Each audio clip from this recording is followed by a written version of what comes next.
Una nini wewe? Nimekubali kumtoa mwanangu kafara. Mpone. Inatosha. Nilichofuata ni mwanangu, napambania damu yangu.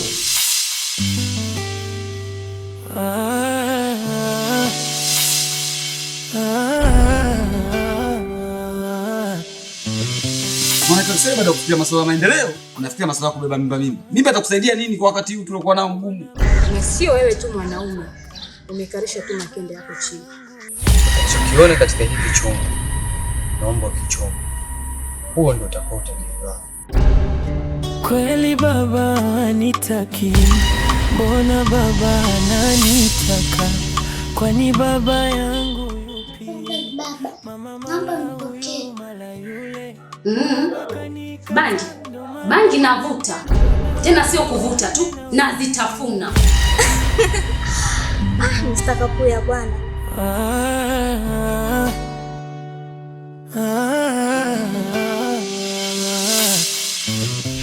Kitu muhimu kwangu ni namba yako. Hiyo ndo nahisi nikikosa siku yangu itakuwa vibaya sana. Una hakika hii leo ulinipa nitapata mtoto? Sitaki kusikia hizo ngonjera zako. Namtaka mwanangu. Au kukupa taarifa kuwa na mtoto wako. Lakini utanikumbuka.